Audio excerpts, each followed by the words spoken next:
अभी ट्रिप पे जाना है। कल जा रहे हैं हम बैंगलोर और उसके बाद बैंगलोर से मैसूर जाएंगे, मैसूर से हम लोग जाएंगे ऊटी। और गाड़ी है बहुत गंदी क्योंकि निकली नहीं है काफ़ी दिनों से। पहले जाके गाड़ी साफ़ कराते हैं और फिर 2-3 काम आ रहे हैं आई थिंक। एक तो स्पेयर व्हील में हवा चेक करानी है, पेट्रोल भराना है और क्या है, हाँ व्हील अलाइनमेंट करानी है, जो कि एक बार भी नहीं कराई अभी तक। 11,000 किलोमीटर चल चुकी है गाड़ी and it's time for wheel alignment and rotation भी, क्योंकि व्हील आगे के पीछे और पीछे के आगे कराने पड़ते हैं, वरना एक ही साइड के खिंचते ज़्यादा। तो पहले जाएंगे कार वॉश कराते हैं। अगर आप मोटरसाइकिल एंथुजियास्ट हो और आपको एडवेंचर राइडिंग का शौक़ है तो लॉन्ग वे एक सीरीज़ है जो आपको पक्का देखनी चाहिए। So long way around is a series जिसमें Ewan McGregor and friend Charlie Boorman एक around the world road trip पे जाते हैं ऑन मोटर बाइक्स एंड बहुत बढ़िया सीरीज़ है यार, मज़ा आ जाएगा देख के।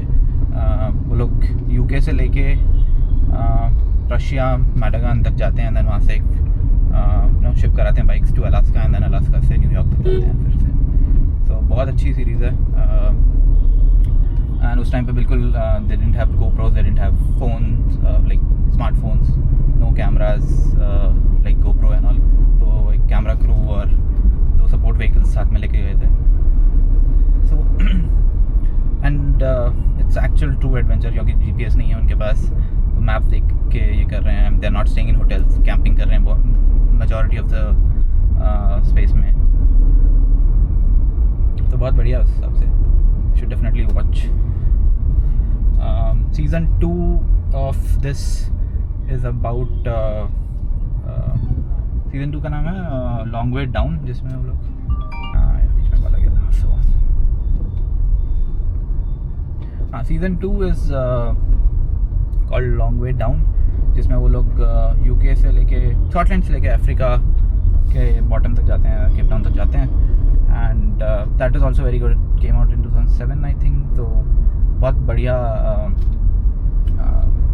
उस टाइम भी I think they had GPS but उतना it was still an adventure, क्योंकि बहुत जगह पे देयर इज़ नथिंग लाइक आप यहाँ पूरा दोनों तरफ रोड के कोई कुछ भी नहीं है। हाँ, तो बैरन लैंड्स में आप अफ्रीका में गाड़ी चला रहे हो और वो लोग मोस्ट ऑफ जगह पे काम कर रहे थे, कहीं पे होटल्स में भी रुक रहे थे। But 3 months trip it's like once in a lifetime adventure. And then 3rd season में वो लोग जाते हैं कहाँ, bottom of South America to Los Angeles on electric bikes. 2 electric Harley Davidson लेके वो लोग जाते हैं एंड आई थिंक बहुत सारा पार्ट तो उसमें ये था कि वो लोग रुक के चार्ज ही कर रहे थे, तो it was not, I mean that was an added difficulty than just the adventure. But वो भी बहुत बढ़िया सीज़न है जो कि काफ़ी अच्छा लोगों से जाके मिल रहे हैं। It's not about covering distances, right. आप किसी भी लॉन्ग एडवेंचर ट्रिप को देखोगे या डॉक्यूमेंट्री को देखोगे, आप ये नोटिस करोगे कि कोई भी 300-400 किलोमीटर पर डे से ज़्यादा नहीं ट्रैवल कर रहा होता है। तो बहुत सारे जो मोटरसाइकिल इन्फ्लुएंसर्स इंडिया में जो ये बना रहे हैं कि हम दिल्ली से मुंबई कर रहे हैं 20 घंटे में और ये सब, यार आपने फ़्लाइट क्यों नहीं ले ली फिर? That's the point, right. Motorcycle पे जाने का पॉइंट क्या है कि आप आराम से रुक के जा रहे हो, आप सीनरी देख रहे हो, आप लोगों से मिल रहे हो, आप बात कर रहे हो। अगर आप बस खींचे पड़े हो for 20 hours straight, then what's the point? आप फ्लाइट ही ले लेते ना उससे अच्छा। तो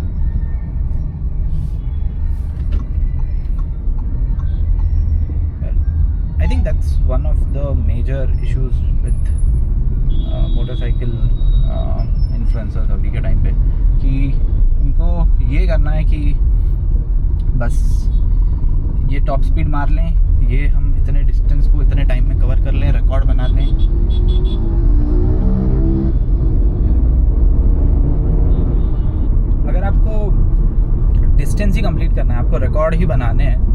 आप बाइक पे क्यों जा रहे हो यार? आपको द होल पॉइंट इज कि आप रुक रहे हो, आप इंजॉय कर रहे हो, आप लोगों से मिल रहे हो, आप एक कंफर्टेबल पेस पे गाड़ी चला रहे हो. This is not touring, right? This is bullshit. क्योंकि आप टूरिंग का होल पर्पस इज़ कि आप you are taking in the culture, you are taking in the environment. आप एक लीजरली पेस पे चला रहे हो, एक डिसेंट पेस पे चला रहे हो. This is like commuting. और इतना बड़ा कम्यूट करने से अच्छा है बाइक शिफ्ट कराओ और आप प्लेन से आ जाओ. क्या पॉइंट है दिल्ली से मुंबई 20 घंटे में करने का? अगर आप नोटिस कर रहे हो या नहीं पता नहीं, मैं सामने देखने से ज़्यादा रियर व्यू में, मिरर में और साइड व्यू मिरर्स में ज़्यादा देख रहा हूँ. Because that's how you should commute in the city. क्योंकि आपको नहीं पता कौन कहाँ से कब आ जाएगा. And you should have a complete vision of what is happening on the sides. और सिटी में यार तेज़ चला के nobody rides safe fast in the city. ठीक है, तो be very very careful while riding in the city. ठीक है. और बसेस से जितना थिंक एक चीज़ मैंने बहुत ज़्यादा नोटिस की है जो लोग इग्नोर करते हैं कि यार बसेस एंड ट्रक्स है ना, आपको ये नहीं, बहुत लोग बोलते हैं कि यार ये बहुत बेकार चलाते हैं, ये लोग कहीं पे भी मोड़ देते हैं और दबा देते हैं किसी को भी लेफ़्ट राइट. यार उनके ब्लाइंड स्पॉट्स इतने बड़े हैं कि आप उनको दिखते ही नहीं हो. इतने बड़े ब्लाइंड स्पॉट्स हैं, डेथ जोन्स बोलते हैं. ट्रक के सामने उनको नहीं दिखता. अगर आप उनको कट मार के ट्रक के सामने आ जाओगे, उनको नहीं पता चलेगा कि आप उनके सामने आ गए हो. और दूसरा ये कि लेफ़्ट राइट में भी उनके बड़े बड़े ब्लाइंड स्पॉट्स होते हैं, उनको नहीं दिखता है. आप इनफैक्ट कार तक नहीं दिखती है, तो यार मोटरसाइकिल तो कहाँ से दिखेगी? आप सोचो ना ज़रा. ट्रक्स एंड बाइक से बहुत जितना हो सके लेफ़्ट राइट में गैप मेंटेन करके चलाओ. अगर स्पेशली हाईवे पे, अगर आप सिटी में चला रहे हो तो फिर भी ठीक है, क्योंकि बहुत ज़्यादा स्पीड पे नहीं चला रहे होगे स्पेशली ट्रैफिक में. बट अगर आप हाईवे पे चला रहे हो तो मेक श्योर कि you are driving like good at a good distance from them. Don't drive close to trucks and buses क्योंकि नहीं दिख रहा होता यार उनको. कार वाश ఉందా అన్న? ఒకటే బండి ఉంది కదా? ఎంత టైం పడుతుంది? అర్ధ గంట పడుతుంది. ఒకటే బండి ఇదా మరి అర్ధ గంట మరి అవ్వద్దు. थोड़ा फोन కొట్టాలా थोड़ा ఎదరంది వెళ్ళండి.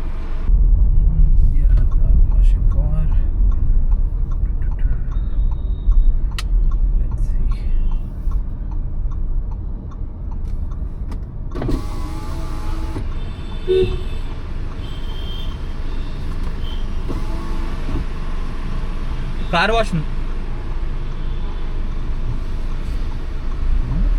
कोई भी नहीं ले रहा गाड़ी कार वॉश.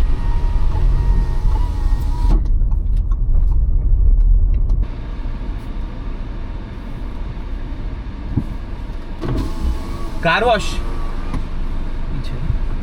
सो यहाँ पे एक शॉप मिल गई थी जहाँ पे wheel alignment, wheel rotation and wheel balancing तीनों चीज़ें हो गई एंड कार वॉश भी हो गया. टोटल 1200 रुपये लिए इन्होंने. And I think that was 1000 से 1200 is generally what any workshop takes to do wheel alignment, balancing, rotation and wash. तो पहले तो 1400 बोल रहे थे बट 1200 में ही मान गए. जनरली हर 10,000 किलोमीटर पे आपको व्हील रोटेशन करा लेना चाहिए, क्योंकि हमारे इंडिया में सारी फ्रंट व्हील ड्राइव कार्स होती हैं, तो सामने वाला टायर थोड़ा जल्दी घिसता है. सो ताकि इक्वली वेयर एंड टेयर हो, थोड़ा सा टायर ज़्यादा चलेंगे तो रोटेशन करा लेते हैं 10,000 किलोमीटर के आसपास. एंड एक 5,000 किलोमीटर में आपको बैलेंसिंग करा लेनी चाहिए इज़ व्हाट पीपल से. बट मेरे को तो अलाइनमेंट थोड़ी बिल्कुल बहुत माइन्यूट ऑफ थी. 10,000 किलोमीटर में मैंने पहली बार, 11,000 में पहली बार कराई है, तो अलाइनमेंट का तो कुछ इशू नहीं आया. नॉट श्योर बाकी कार से कहता था, but I think German cars में तो आई एम डाउटफुल कि अलाइनमेंट का उतना इशू आना चाहिए. जबकि मेरी कार हमेशा पार्किंग में थोड़ी सी टिल्टेड ही खड़ी रहती है, तो आई वॉज एक्सपेक्टिंग कि बहुत ज़्यादा भी ऑफ हो सकती है व्हील अलाइनमेंट, बट कुछ नहीं था, लाइक बहुत माइन्यूट ऑफ था, एक फ्रंट वाला शायद टायर कुछ। सो या एंड स्टेपनी में भी स्पेयर व्हील में भी हवा भरा ली, दैट वाज वेरी इंपॉर्टेंट, क्योंकि लॉन्ग ट्रिप पे जा रहे हैं एंड स्पेयर व्हील में बिल्कुल हवा नहीं थी, लाइक 10 PSI प्रेशर था उसमें, तो वो इम्पॉर्टेंट था, वो हो गया है। अब हम जाएंगे पेट्रोल भराने। रफली 1.5 घंटा लगा टोटल सब कुछ कराने में, इंक्लूडिंग वॉशिंग, अलाइनमेंट, बैलेंसिंग, सब कुछ। तो अगर आपका सर्विस इंटरवल आ रहा है both in terms of duration and kilometres, तो बेटर है कि आप लॉन्ग ट्रिप पे जाने से पहले, अगर आप 2-3 हज़ार किलोमीटर की ट्रिप पे जा रहे हो तो पहले ही सर्विसिंग करा लो और bring that cost slightly like forward. वरना तो कुछ कराने की ज़रूरत नहीं है, बस कार वॉश करा लो, व्हील अलाइनमेंट नहीं है तो नहीं कराई बहुत टाइम से, तो वो करा लो और क्या। बस स्पेयर व्हील पक्का हवा चेक कराना, भरा लेना स्पेयर व्हील में हवा, क्योंकि जनरली उसमें हवा नहीं होती है, लोग भूल जाते हैं। पेट्रोल एंड डीजल का एक इंपॉर्टेंट पॉइंट ये है कि अगर आप लॉन्ग ट्रिप पर जा रहे हो, try to find COCO pumps. So COCO pump is basically company operated pump, तो उसमें आपको यू नो पेट्रोल और डीजल ढंग का मिलेगा, that is for sure, because these are operated by the Indian Oil या भारत पेट्रोल या HP। तो क्योंकि वो लोग ऑपरेट कर रहे हैं तो आपको पेट्रोल में धांधली होने के चांसेस कम मिलते हैं। एंड दूसरा ये कि आपको डेंसिटी वगैरह भी ठीक ही मिलती है, एंड वो लोग मीटर से छेड़छाड़ भी जनरली नहीं करते। तो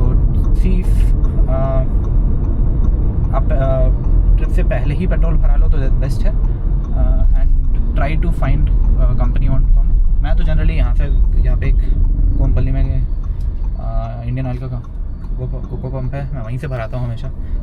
थोड़ा दूर भी पड़ता है, मेरे गली के जस्ट बाहर एक HP का भी पंप है और एक BP का भी पंप है, बट मैं यहीं से आके भराता हूँ हमेशा, क्योंकि कोको पंप है एंड दिस इज़ मैं जनरली ये भराता हूँ प्रीमियम पेट्रोल या XP95 या स्पीड जैसे, बिकॉज GDI इंजन है तो it's better to fill in higher octane fuel. उतना फ़र्क नहीं पड़ता है वैसे माइलेज वगैरह में भी, और प्राइस अब हैदराबाद का तो मैं क्या ही बोलूँ, 107 रुपये पेट्रोल है और 114 रुपये शायद से XP95 है, तो 5-6-7 रुपये का फ़र्क है, लाइक 5% का फ़र्क होगा मुश्किल से इन टर्म्स ऑफ कॉस्ट। तो वही भरा लेते हैं एंड माइलेज भी रफली उतना 5-7-8% ज़्यादा मिल जाता है, तो उतना कुछ डिफरेंस आता नहीं है। इट्स नॉट कि मैं नहीं बिल्कुल भी पेट्रोल नहीं भरा था, अगर अवेलेबल नहीं है तो मैं नॉर्मल पेट्रोल भी भरा लेता हूँ, but last time I think मैंने नॉर्मल पेट्रोल भराया था क्योंकि इनका XP95 वाला चल नहीं रहा था।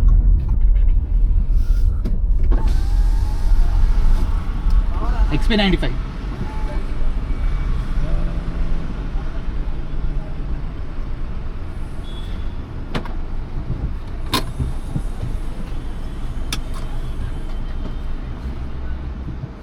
फुल सारे काम हो गया। अब ओनली थिंग लेफ्ट इज कि हम जाके हेयर कट भी करा लें, क्योंकि गाड़ी तो रेडी हो गई है, खुद को भी थोड़ा रेडी कर लेते हैं। ओके, हेयर कट हो गया है, बैटरी भी डाउन हो गई है अब तक। ओके, हेयर कट भी हो गया है, गाड़ी भी रेडी, हम भी रेडी, चलते हैं घर। Let's see,